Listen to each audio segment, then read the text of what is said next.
네, 말씀하신 것처럼 김용현 전 장관이 직접 대통령에게 건의한 게 아니라 이 얘기를 주장하더라고요. 한덕수 국무총리에게 건의했다. 원래 절차가 그렇다.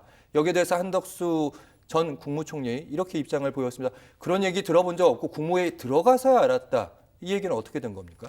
사실은 이제 그것도 마찬가지로 진위 공방이 있습니다. 그러니까 이제 개헌법에 따르면 이제 그 비상계엄 선포하기 위해서는 이제 국무 회의를 거쳐야 됩니다. 이제 거치도록 되어 있고 예. 특히 이제 국방부 장관이 비상계엄의 필요성이 있어서 이를 대통령에게 건의하기 위해서는 국무총리를 거쳐서 하도록 법에 규정이 되어 있습니다.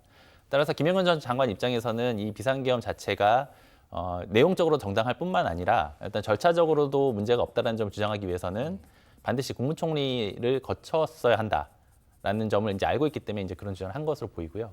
이제 한덕수 총리의 경우에는 마찬가지입니다. 그러니까 본인 입장에서는 본인이 건의를 받아서 대통령에게 건의를 했고, 그리고 국무회의 어떤 소집하고 그 의결은 없었지만 국무총리가 그 국무회의가 소집이 돼서 논의가 되는 과정에서 관여가 돼 있다면 사실 내란죄의 어떤 공범으로 의율될 가능성이 있기 때문에 본인 입장에서는 이제 그런 사실 없다라고 주장할 동기가 있는 거죠. 그래서 김영환 전 장관의 진술이 맞을지 아니면 한덕수 총리의 어떤 주장이 맞을지는 예. 이제 수사 과정 내지 재판 과정에서 이제 밝혀져야 될 문제로 보입니다. 네, 당시 국무회의에 열렸던 참석자들의 입을 통해서 이 부분의 진위는 좀 드러날 것으로 좀 보이는데 최근에 들어온 얘기는 김용현 전 국방부 장관의 휴대전화를 검찰이 이제 확보를 했고 여기에 대한 부분을 이제 포렌식으로 복원을 하겠다 이런 얘기인데 사실 김 전 장관이 썼던 휴대전화가 뭐 비화폰 여러 대 있었던 걸로 저희가 기억하고 있고 그러면 이제 검찰이 휴대전화를 통해서 확보하고 싶은 증거는 무엇인지. 네.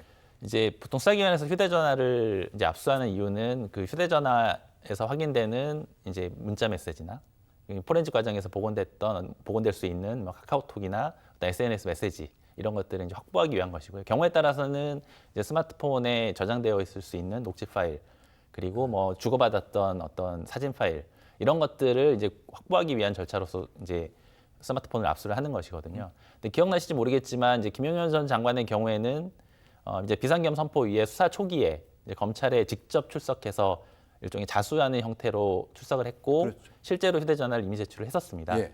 다만 이제 수사기관 입장에서는 어떤 증거 능력의 문제를 없애기 위해서 명확하게 압수영장을 받아서 이제 스마트폰을 압수한 것으로 보이고요.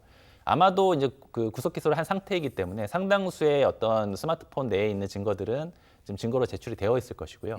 아마 이제 추가적인 포렌식 과정에서 확보되는 증거가 있으면 이제 재판 과정에서 추가로 제출을 할 것으로 보입니다.